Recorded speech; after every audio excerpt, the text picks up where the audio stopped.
Hi, everyone. How are you? It is Dr. Emily, CEO and founder of Naboso. And today I am going to be spending some time with Danny Dreyer to ask him some questions about the origin and the benefits and the power behind ChiRunning and ChiWalking.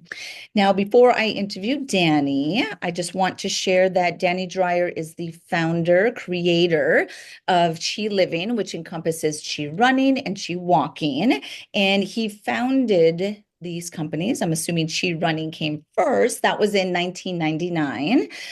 But thank you so much for spending some time with us, Danny.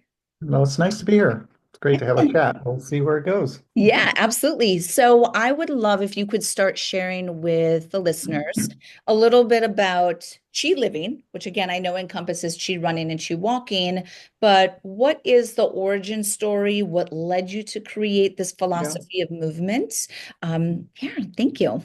Well, it was pretty happenstance, but I was an ultra marathoner for many, many years before I started Chi. And about 3 or 4 years before I actually started Chi, I took up Tai Chi. And being an ultra runner, I was always trying to be more efficient because if I'm out there for 100 miles, I don't want to come home in a body bag. I mean, so I was always trying to be more efficient. And when I started taking this class, I started just applying some of the principles I was learning from Tai Chi, posture and moving from your center and all kinds of alignment issues. And the more I worked with it, the easier it got to run to the point of where I almost didn't feel like I got much exercise, even though I was running the same amount. My performance really spiked as well at the same time. So I started really trying to define, well, what are these principles and how can I apply them to my running?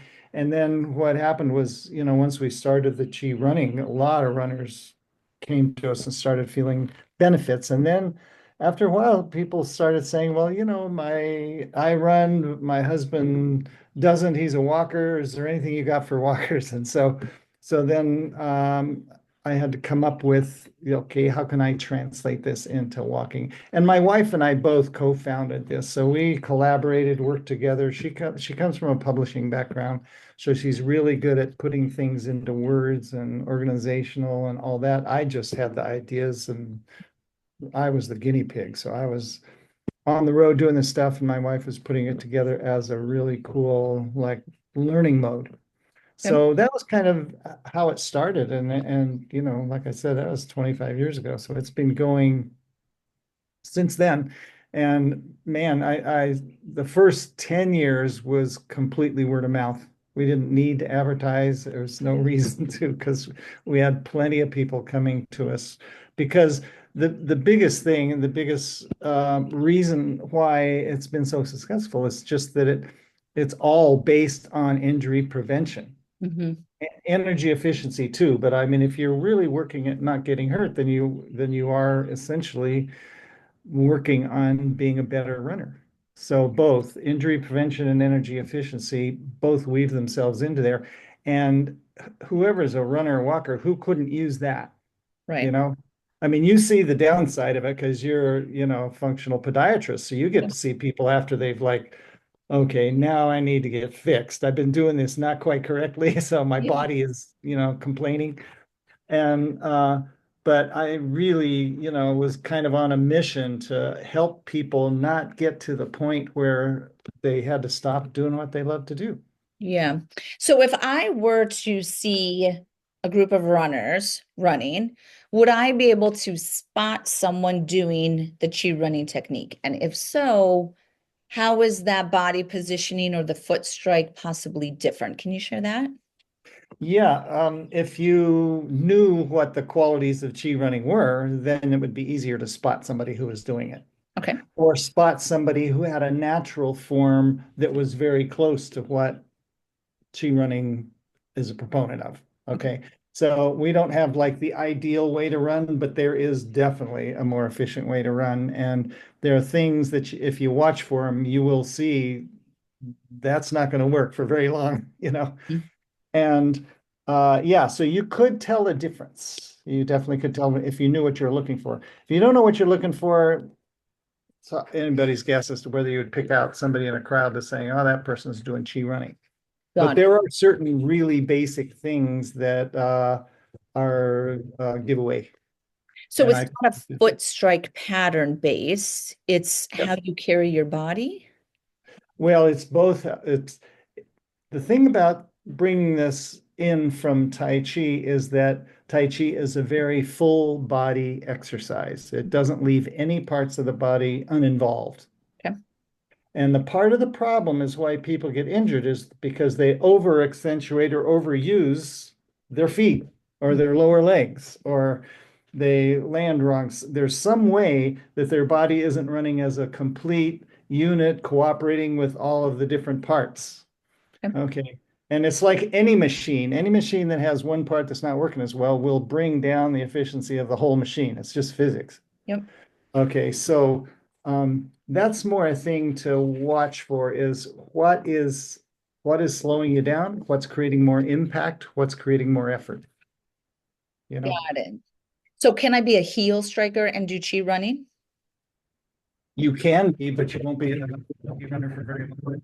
But Okay. you'll start injuring yourself, and then then you have to change how you run or stop running, one or the other. Because heel striking is really like every time your foot comes down onto the ground, if you're heel striking, it means that your foot is landing in front of your knee, Okay. right? Yeah. Anytime your foot lands in front of your knee, the force of the road coming at you it creates an impact. It's a braking, is what it is, deceleration, they call it. Sends a force either into your foot, into your ankle, into your lower leg, or into your knee, sometimes into your lower back, whatever your weak spot is. Anytime you land with your foot out in front of your knees, your body is going to take the impact. If you can run in a way where you're actually over your feet, so that when your foot hits the ground, instead of landing in a heel strike, lands in a nice kind of midfoot or slightly forefoot strike, then the road will sweep your leg out from underneath you. There goes all the braking. There goes all the impact. In Tai Chi, if somebody's throwing a punch at me, the last thing I want to do is punch them at the same time. You Uh, know, uh-huh. if somebody's punching at me, I want to move with that punch. Okay. So what does that do to the punch? Renders it zero, Yeah. no force. So based on your philosophy, so my background is very much in kind of the barefoot running space because of Born to Run, Yeah. midfoot strike patterns, that boom that happened kind of 8, 9, 10 around those years. What did that time period do for chi running, the awareness of chi running, just kind of your whole industry, which I know you were doing for 10 years before that boom. So Yeah. how did you respond to that, or what did that do for chi running? Well, we were mentioned in the book as one of two techniques that were close to barefoot running or were good to use for barefoot running. That helped. Okay. Um, so but in response, so all of a sudden people switched over to barefoot running. Okay. Then all of a sudden you got all these foot injuries, running injuries from people running barefoot. Now, that's not because barefoot running is bad for you. It's because people weren't transitioning, taking a long enough time to get their body used to not having any shoes on, right? And if you're running how you run with cushioned shoes and you try to do that without shoes, it's not a good formula. It's not a good plan. You need to transition very slowly. And they finally got onto that where they said, oh, okay, you don't want to just go barefoot. You got to transition over a period of time, try your shoes on, walk around with them first, and then do them just, 20 minutes at a time or less. And so once people started getting with it, then they started really seeing the benefits of it. That being said, when I tried, so I tried the barefoot running shoes and all the minimalist shoes and all that stuff. And so I had come from a background of ultra running.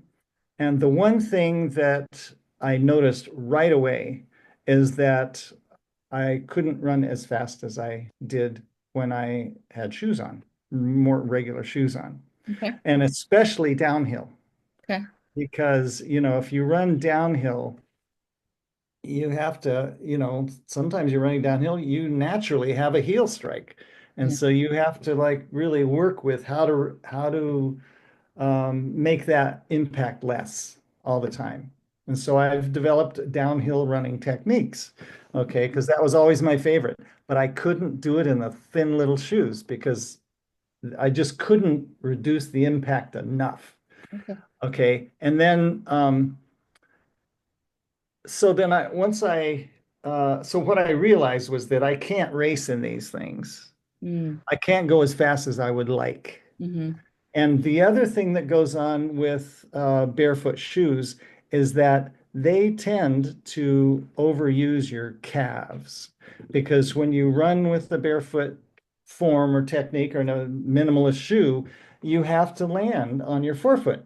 And if you do it right, you land on your forefoot, and that gradually lowers you down onto a midfoot Yep. during your support stance. Okay. That's fine. But what happens to a lot of people is they really overuse their forefoot and it stresses out their Achilles tendon, their plantar Hmm. fascia, their whole gastroc and calves.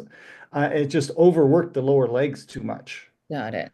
And so if you do it gradually and build up those lower legs to where they're really strong and your ankles are strong and all that stuff, then it's fine. But my whole premise from the start has been, how can I do this without having to rely so much on muscles? Okay. And here's the catch. So in Tai Chi, most of the work done by your body comes from your center, right? Yep. That's where your core is. That's where the largest muscle group is. Yep. The more distal you get from your core, the smaller the muscle size, Yep. right? Okay, so you get down to your toes, those are teeny tiny little muscles. Okay. So, and same with your hands and fingers. But what people were doing with the barefoot running is they were relying too much on the tinier, tinier, tinier muscles because you have to when you're in barefoot shoes. Okay. Instead of using the leverage of their whole body of just falling into gravity for propulsion, Mm-hmm. which is what we promote in ChiRunning, they were overusing, they're toeing off, they were pushing off with their toes, and they were landing on their toes. So there's an incredible amount of calf work Hmm. going on. Hmm. And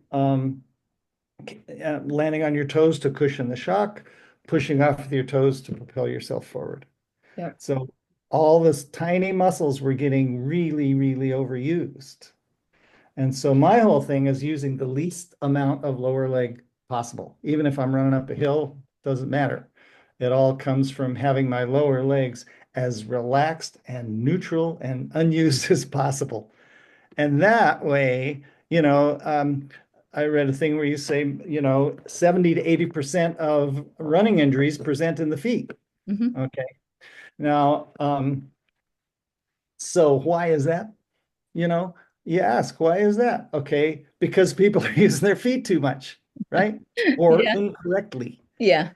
Okay, so the way to reduce injuries is to, like the products that you have products that allow people's feet to get more sensory, you Yep. know, so they can feel what they're doing to their feet because a lot of people just don't listen to Yep. their body. Yep.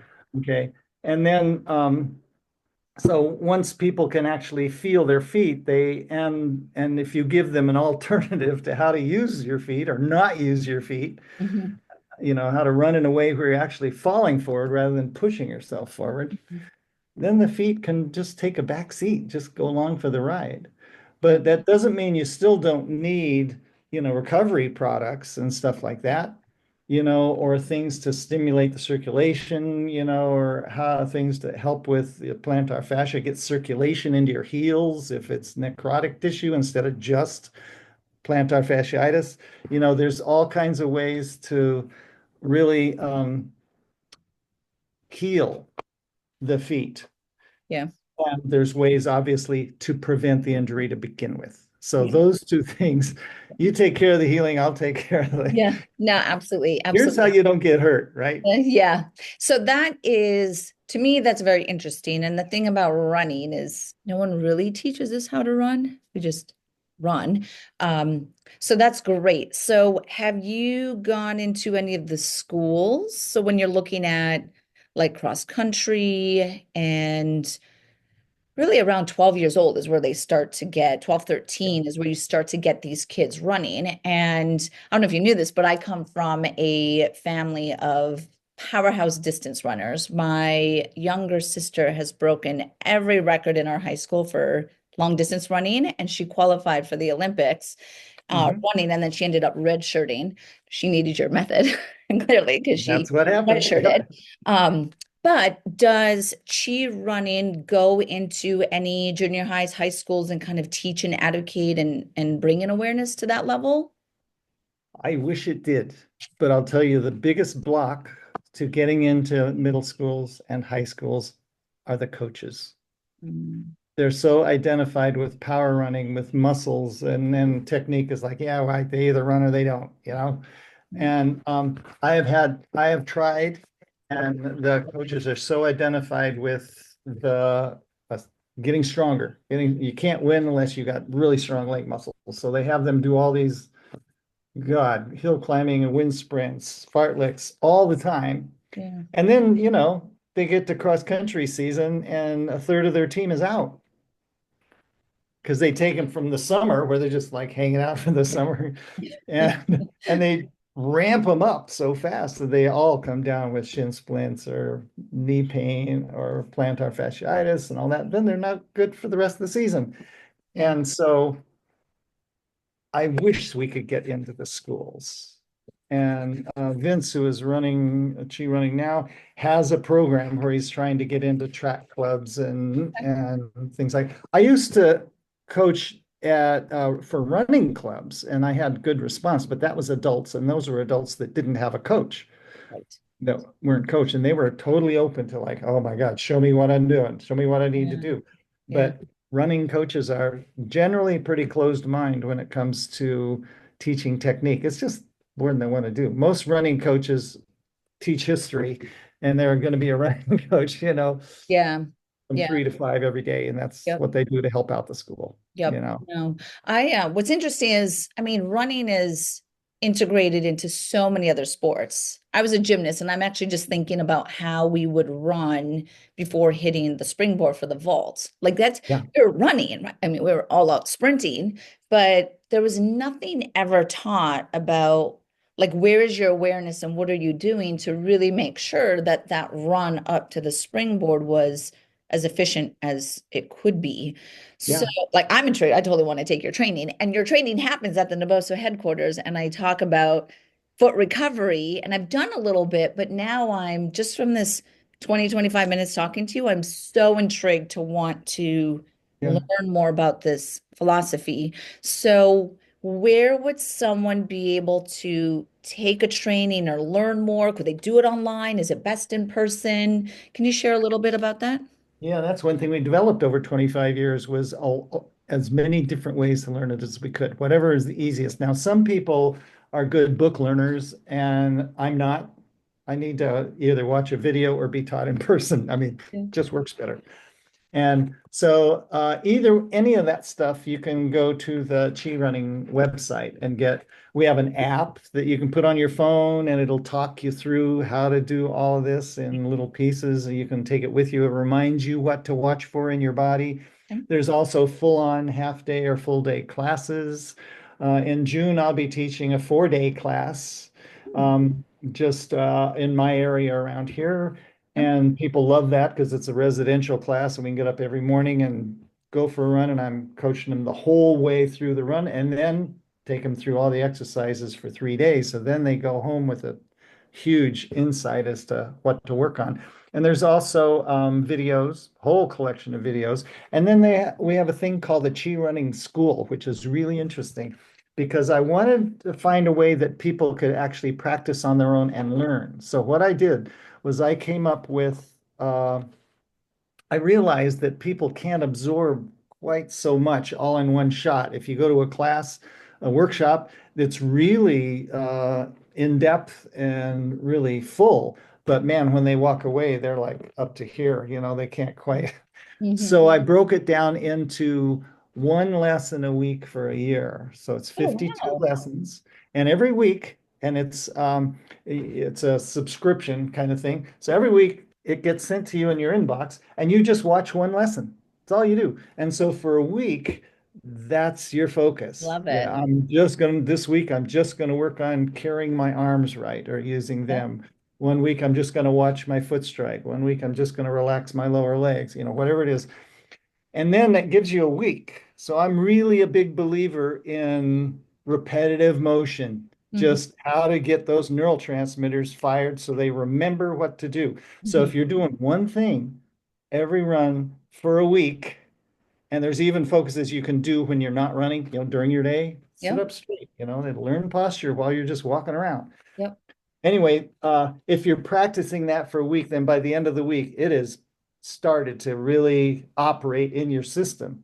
So then when you get a new lesson the next week, you've had this week ahead of time doing a different focus. So it's easier to add on this lesson and bring in this other one with it. Yep. And then it's just cumulative throughout the weeks. And you can pick two to do in any given run, or pick three if you're a multitasker, if you're good at it. But you're still just cycling through a series of what I call focuses, just little things to focus on in your Yep. body.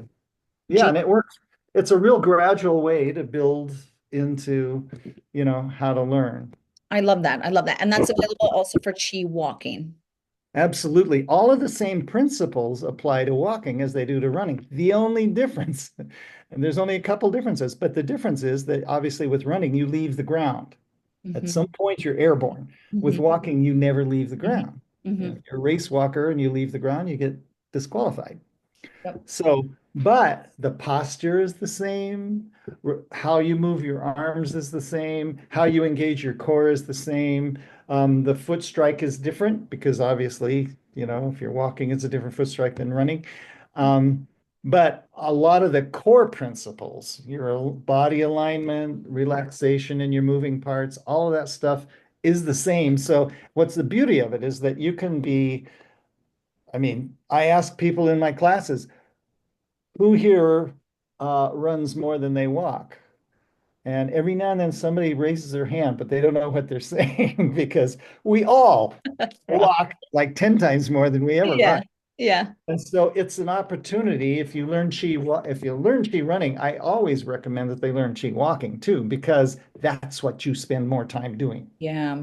And you can practice your posture while you're going from your grocery store to your car, when you're going, Yeah. and the other thing that I want to remind people is that when I brought this in from Tai Chi, one of the principles in Tai Chi that I always really liked is a principle called gradual progress, Yep. which means, you know, you start small and grow. Yep. Okay. You don't skip steps. You don't Yeah. like try to Yeah. be Yeah. really good at people come to me and they say, I really want to run fast. I've got a marathon coming up in 2 months and I want to be able to break 3 hours. I'm going, no, Yeah. go to somebody else. Yeah. Yeah. You have to do it gradually because if you do, then your physicality gets to be brought along, your Yep. psychology is brought along, everything just grows naturally. And that's a principle that people really forget a lot, or they never taught it, Well, you know? people like the instant gratification, so the Absolutely. delayed commitment of it. Yeah. Well, I love this, and I would love to work on organizing something at our Naboso headquarters with you teaching it, Danny. I Oh, would that would love be that. fun. I think that that would be so much fun. Well, thank you so much for your time. I'm totally sold. I hope that all the listeners are so intrigued by this. I'm seeing the benefit for the walking side of it as well, of just Yeah. like how do I carry my body throughout the day? And I'm very into minimizing stress on the system, increasing efficiency. So hopefully the listeners are intrigued as well. Where would people learn about your method? ChiRunning.com. Wonderful. Simple. Thank you so much, Danny.